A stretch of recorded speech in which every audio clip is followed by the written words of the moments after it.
पश्चिम बंगाल में प्रधानमंत्री मोदी ने घुसपैठिया कानून व्यवस्था महिला सुरक्षा जैसे संवेदनशील मुद्दों को उठाकर ममता सरकार को कटघरे में खड़ा कर दिया है। साथ ही साथ ये भी साफ कर दिया है कि बीजेपी अब बंगाल में सरकार बनाने जा रही है।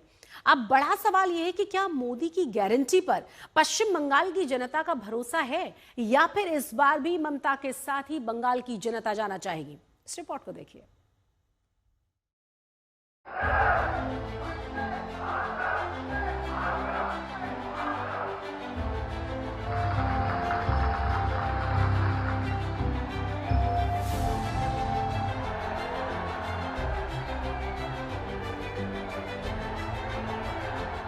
भारत की पहली वंदे भारत स्लीपर ट्रेन जितनी रफ्तार से दौड़ रही है, उससे कहीं ज्यादा बंगाल की सियासत भाग रही है। मालदा में पहली वंदे भारत स्लीपर ट्रेन को हरी झंडी दिखाने के बाद पीएम मोदी ने ममता सरकार को रेड लाइन दिखा दी। बिहार चुनाव की जीत के बाद ही कह दिया था, मां गंगा के आशीर्वाद से अब बंगाल में भी विकास की गंगा बहेगी और बीजेपी ये काम करके रहेगी।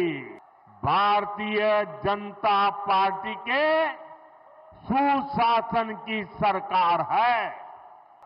कल ही महाराष्ट्र में शहरी निकायों के चुनाव नतीजे आए हैं।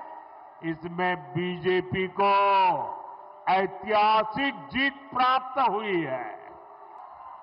कुछ दिन पहले ही केरला की राजधानी तिरुवनंतपुरम में भी पहली बार बीजेपी के मेयर बने हैं। यानी जहां कभी बीजेपी के लिए चुनाव जीतना असंभव माना जाता था, वहां भी आज बीजेपी को अभूतपूर्व समर्थन मिल रहा है। मालदा এই পবিত্র ভূমিকে আমার আন্তরিক প্রণাম। भारत माता की। कोलकाता से करीब 330 किलोमीटर दूर मालदा की रैली में पीएम मोदी आज पूरे आक्रामक दिखे। टीएमसी को घेरा, कानून व्यवस्था पर सवाल उठाए, घुसपैठियों को भगाने का प्रण लिया, महिला सुरक्षा को लेकर ममता सरकार पर आरोपों की बौछार की। यानी चंद महीने बाद होने वाले पश्चिम बंगाल विधानसभा चुनाव के मुद्दों को जनता के सामने एक एक करके रख दिया। ये घुसपैठियों को बाहर निकालना चाहिए कि नहीं निकालना चाहिए, एक एक को वापस भेजना चाहिए कि नहीं भेजना चाहिए। लेकिन टीएमसी सरकार के रहते ये संभव है क्या?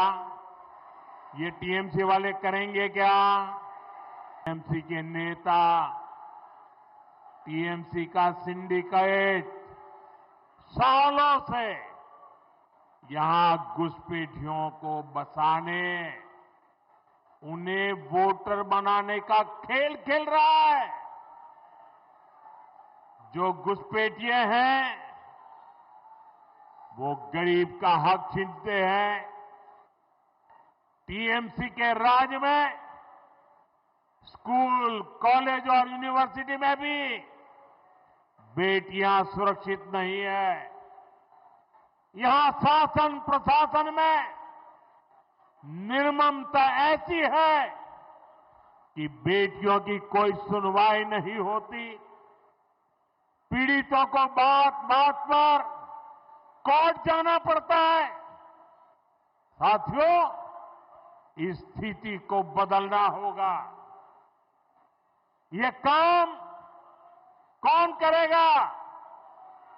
ये काम कौन करेगा? ये काम कौन? टीएमसी की गुंडागिर्दी अब बहुत दिन चलने वाली नहीं है। टीएमसी की गुंडागिर्दी का भी अंत होगा और गरीबों को डराने धमकाने वाली टीएमसी की राजनीति भी समाप्त होगी। देखो मैंने सब लेके आया। बंगाल उन चंद राज्यों में से एक है जहां बीजेपी को अब तक सत्ता नहीं मिल पाई है। महिलाओं का सुरक्षा बात कर रहे हैं नरेंद्र मोदी जी।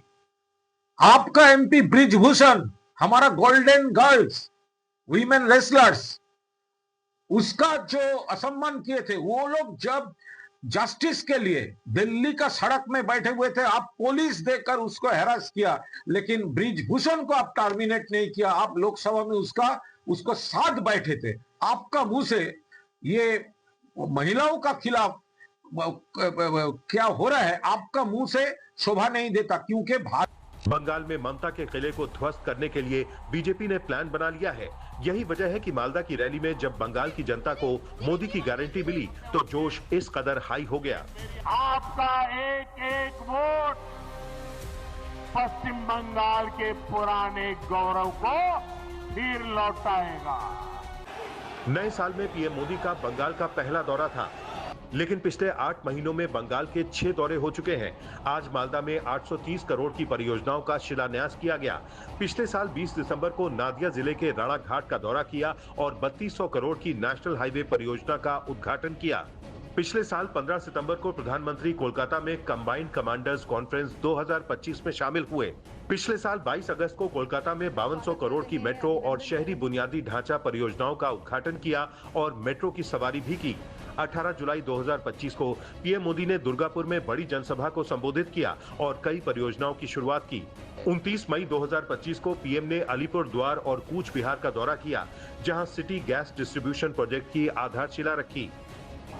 और ये मोदी की गारंटी है।